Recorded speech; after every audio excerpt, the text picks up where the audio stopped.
Next example is, in figure AB is parallel to CD is parallel to EF. AB is parallel to CD is parallel to EF. Also EA is perpendicular to AB. If angle BEF is 55 degree, angle BEF is 55 degree, find the values of X, Y, Z. X, Y and Z. This angle is Z. We have to find the values of X, Y and Z. Now AB is parallel to CD is parallel to EF and BE is intersecting these lines. Then angle Y and 55 degree. These are co-interior angles. Means Y plus 55 is equal to 180. Then from here we get Y is equal to 180 minus 55. It is 125. Now Y is equal to X because these are forming a corresponding pair of angles. Then Y is 125 means X is also 125. Then AE is perpendicular to AB and AB is parallel to EF, means AE is perpendicular to EF also, means angle AEF is 90 degree. Means angle Z plus 55 is equal to 90 degree. This was angle Z. Angle Z plus angle 55 is equal to 90 degree. Z is equal to 90 minus 55 is equal to 35. Then we come to the exercise 6.2. Question number 1. Find the values of X and Y. Then show that AB is parallel to CD. We have to find the values of X and Y. X plus 50 is equal to 180. From here we will get the value of X. Then Y is equal to 130 because these are vertically opposite angles. Then we will find that the values of X and Y are equal, but these are forming alternate pair of angles. It means that if alternate angles are equal, it means that the lines are parallel, means AB is parallel to CD. See here, X plus 50 is equal to 180 linear pair. X is 180 minus 50, X is 130.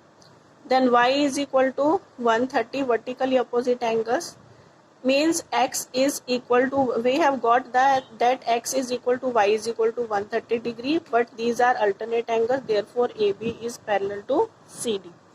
Now we come to the next question. Question number 2. AB is parallel to CD, CD is parallel to EF. Y ratio Z is 3:7. Y and Z, these are in ratio 3:7. We have to find the value of X. We consider that vertically opposite angle to Y is angle 1. Then X is equal to we have to find out, and Y is 3A and Z is 7A. Because Y ratio Z is 3:7 means Y is 3A and Z is 7A.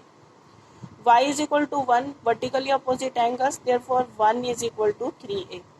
Now 3A and 7A, these are forming a pair of co-interior angles, therefore sum of these two angles will be 180.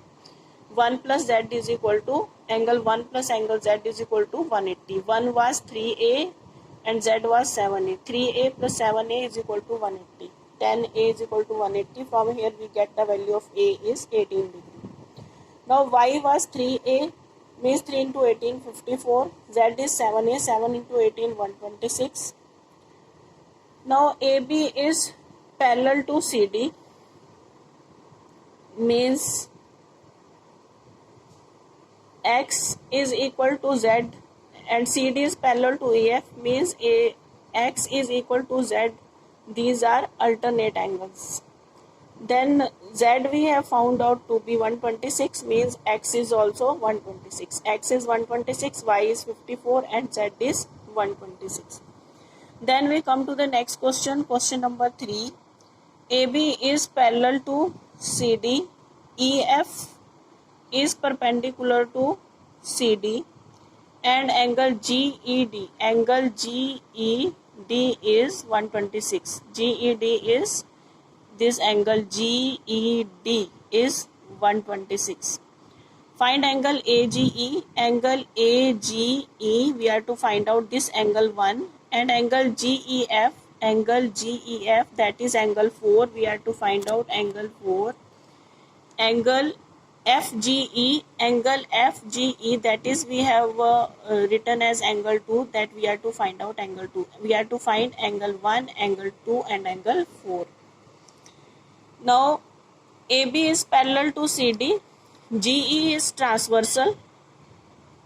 GE is intersecting it at G and E. Then angle 1 is equal to angle GED, that is 126. And we have named it as angle 3. Then angle 1 is equal to angle 3. Angle 4 is equal to angle 3 minus angle 5. We have taken this right angle as angle 5. Angle 3 minus angle 5 is angle 4. Means angle 4 is equal to 126 minus 90. Angle 4 is 126 minus 90 means 36. Then angle 1 plus angle 2 is equal to 180. Angle 1 was equal to angle 3, then angle 1 is 126. 180 minus angle 1 is equal to angle 2. 1 and 2 are forming a linear pair. Angle 2 is equal to 180 minus 126, it is equal to 54. Angle 2 is 54, angle 1 is 126, angle 4 is 36 and angle 2 is 54. This it was the required answer.